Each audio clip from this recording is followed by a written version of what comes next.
Welcome to ADIPEC on Air, podcast series recorded live here from the show on the Wood stand. I am your host this afternoon. My name's Steph, and I'm the Marketing and Communications Manager for Operations EMEA at Wood, and I'm joined today by my colleague Mair, who's the Business Development Director here in the Middle East, and Joe Harrison, Joint Venture Asset Manager for Middle East and Iraq at Shell. So welcome both. Thank you very much for joining us. Thank you. So today we are delving into the drive for energy independence across the Middle East, focusing on Iraq and how oil and gas is playing a pivotal role in the region's journey towards net zero. So countries across the Middle East have been exploring the diversification of their projects alongside their traditional fossil fuel-based energy infrastructure, decarbonising existing assets and looking at ways to lower their emissions. The Middle East generally and Iraq are well on their way through this process. What can you tell us about their progress to date? Joe, I'll come to you first. Thank you, Steph. Well, Shell is present in many countries across Middle East and North Africa. I think from a decarbonisation point of view, there's plenty of really interesting things happening. So in Oman, we come from a proud history of our joint venture with Petroleum Development Oman. But on top of that, Shell has also been stepping out as an operator with recent gas developments. And in Qatar, we've been very pleased with progress with the GTL complex that we have there and new LNG expansion opportunities as well. Great. And then Iraq, ready to talk to you as much as you'd like about that, but I guess we'll come back to that in more detail. Yeah, absolutely. Mike, anything to add to that?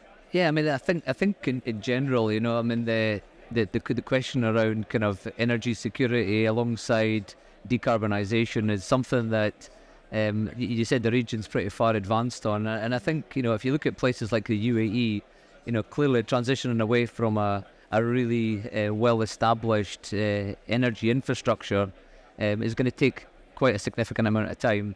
And if you were at the opening ceremony this morning, Dr. Sultan quite rightly said, we're going to ramp up our production to 5 million barrels, but it's going to be some of the cleanest barrels in the world, and they're already there. Mm-hmm. And I've been here in the region for 15 years, and I've seen the UAE be well ahead of the curve in terms of switch to renewables. In fact, 100% of ADNOC's energy now for its electrification comes from renewable sources, either nuclear or some of the lowest cost solar in the world. So I think that the world quite often looks at places like the UAE and some of the other Middle East countries as being purely oil and gas regions. They're actually leading the energy transition as far as I'm concerned. Right. Absolutely. And I guess also touched on a couple of projects there within the Middle East generally, but is there anything specific we could talk about in Iraq and how the progress is developing there in decarbonisation? Well, I think for me, I'm always happy to talk about the Basra Gas Company. So that's a joint venture that we're a 44% shareholder of Shell in Iraq. It came together in 2013, so just over 10 years ago.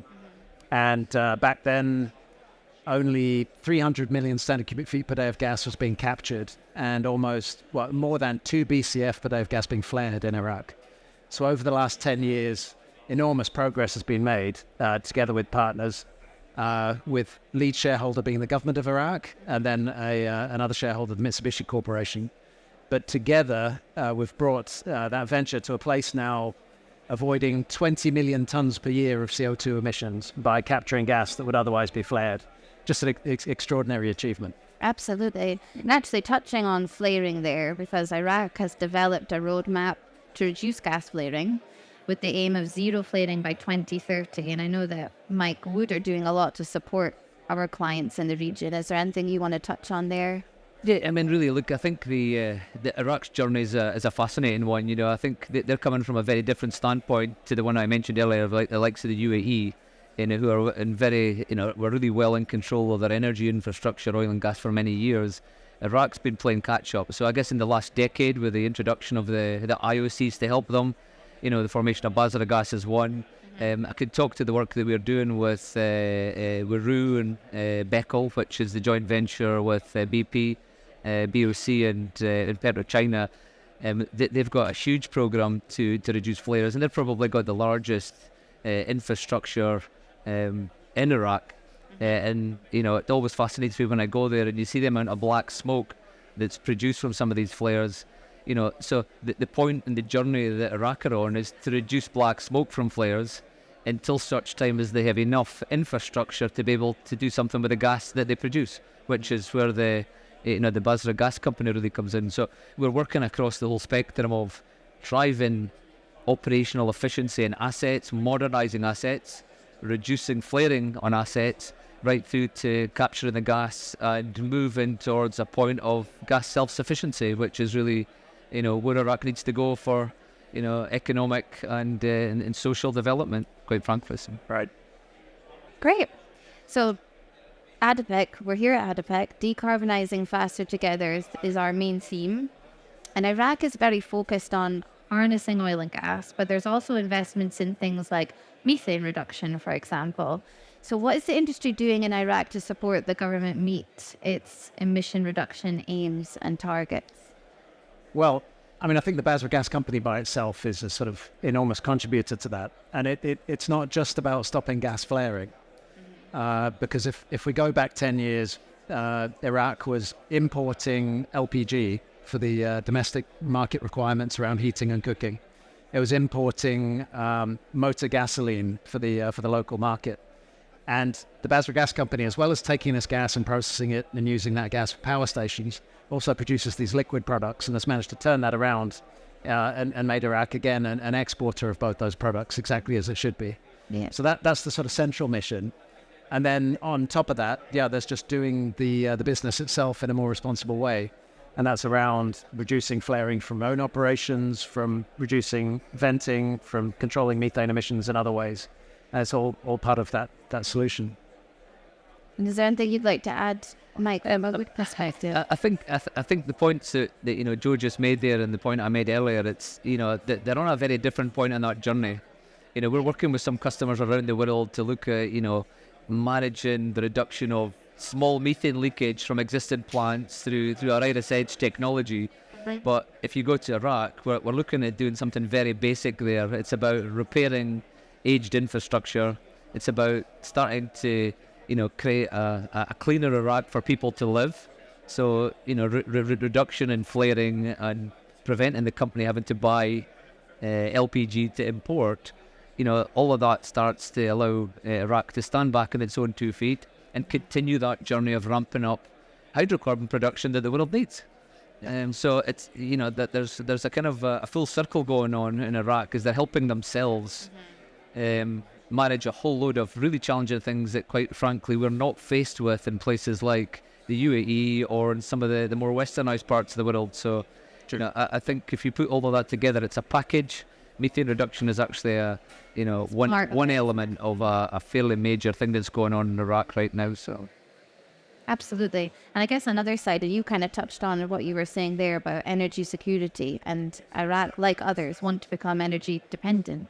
And to do that, they need to align things like policy, infrastructure, investment. But I guess one of the most important things is people, and having the people on the ground with the right skills to ensure that we can do that correctly. So from your, I guess, experience and work from working in the country, do you think companies are doing enough to invest in its people and kind of developing that local workforce there? Yeah, I think no question Iraq is a major resource holder. And I think a lot of the people at this show would immediately think that's about oil under the ground, but that's not the whole story. Also an enormous human capital resource.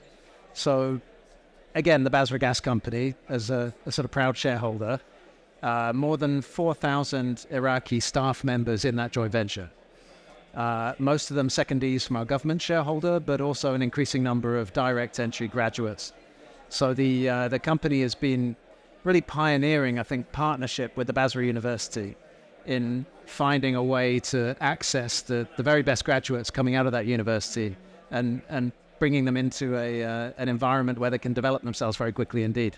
So I was having a conversation this morning with our corporate relations manager in the joint venture, and he was telling me about a young lady, Sarah, who's working with him. And she said she had never considered employment.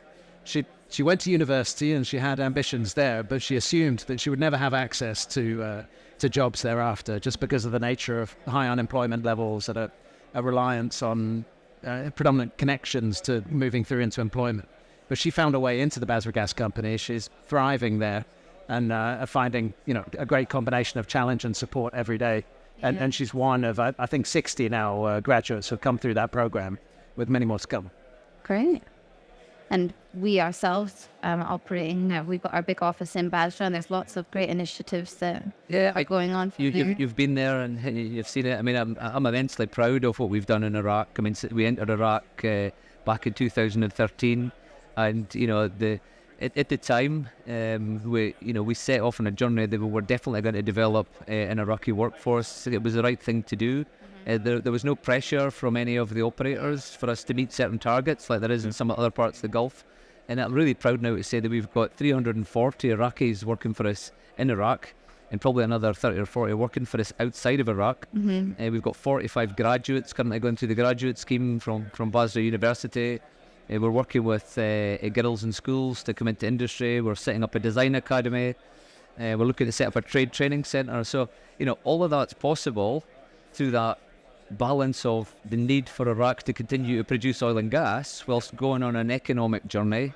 That creates jobs for Iraqis, and it fixes the problems that they've got around energy security and supporting the energy transition. So I was just about to say that, because I think you can get a job within oil and gas, and obviously the industry is thriving there, but it's not just about that. It's about being on that journey, that decarbonisation journey as well. And from speaking to people here, people are excited about that. They're coming into the industry, they're getting great experience, but it's not just oil and gas. There's lots of other things going on. And I guess, is there anything you want to touch on there about, obviously oil and gas, big part of the industry in Iraq, but they're also looking at developing renewable energy in the country as well. And I could talk to that one, Joe. I mean, I think what we're starting to see now, we're starting to see the and, not the or, which is a great statement. It really resonates with me, and I think it was maybe the BP CEO and also Dr. Sultan that talked about and, not or. And Iraq's a great example of that. It's fixing some really significant problems with aged infrastructure, but with some of the newer developments, they're also looking to integrate solar. So what you're starting to see now is a kind of integrated investment. Total, for example, is part of their recent entry to Iraq, are going to be looking to develop a solar power facility that can power all their hydrocarbon assets. So you need to start to bring that together in order to meet energy security and energy transition. And I know that there's other examples of solar being used in Iraq to power oil and gas assets. Yeah. So to sort of take a slightly roundabout route to get there, I mean, first of all, we're a shareholder in Abu Dhabi in ADNOC Gas, and that's been very helpful. What ADNOC has been able to do, Mike already mentioned, in supplying all of their electricity requirements either from solar or from nuclear. So straight away, that takes out almost 20% of the emissions from that joint venture for us, which is helpful. Then we're also sort of increasingly seeing opportunities to integrate renewables with the conventional production facilities. So we had a wellhead platform in Malaysia that just started up in August, where all of the electricity on that platform comes from either solar or wind, the TIMI platform in Malaysia. So I think to a lot of people out there, that's a contradiction. They say, come on, what's your business? Are you doing oil and gas or are you doing renewables? But it doesn't have to be exclusive in that way. I think it makes perfect sense that you can generate electricity, small amount for those needs, and reduce scope on the platform with lower emissions as well. And then back to Iraq, I think there's no question that the Basra Gas Company can enable large-scale solar photovoltaic generation. So what we are encouraging the venture to do is to sort of clear the path for other developers to come in and produce hundreds of megawatts of solar power, where BGC as a anchor customer can take the majority of it for the first phase, and then on the back of that, the developer can take that further. I think that's excellent outcome for everybody. Absolutely. Okay. So to round off every podcast while we're here at the show, we're asking all of our participants the same question. And to keep to the theme of decarbonising faster together, we're already working as an industry to decarbonise. But what is the one thing you think we need to do better to get there faster? I'll come to you first, Joe. I will steal one of the words and I'll go with together. And for me, the core of that problem is perception. So I think a lot of people in the supply chain, a lot of people from the wider industry, they will see Iraq and they will immediately jump to a perception they have of the environment in the country. And I think more and more there's a growing gap between that perception and reality on the ground. So I think to really accelerate the progress of not only the Basra Gas Company, but the other operators around it and other members of the supply chain, we need to get past that perception and just have more people come in and participate in the market, increase competition, increase the volume of work, bring costs down, and achieve these sort of dramatic results faster. Great answer. Mike? It's a very difficult question because, you know, I don't think it's one thing. I think if it was one thing, we would have solved the problem by now. That's You know, I really like that terminology, and not or. And I think what we actually need to do is all of it. But if there's one thing, I think, to build on your point about perception, I think the energy infrastructure we've got in place right now is going to be with us for an awful long time. So I think decarbonising that, doing everything we possibly can, whether that's driving efficiency, whether that's reducing flaring, whether that's reducing methane emissions, you've got to be doing all of that stuff all at the same time in order for us to get anywhere close to meeting the decarbonisation goals of net zero that's been set. So it's a package for me that you can't avoid. Yeah. great. Now, it's clearly a lot going on in Iraq, a lot of opportunities. So thank you very much both for joining us today. It was great insights. Thank you. Thanks. Thank you. Thanks.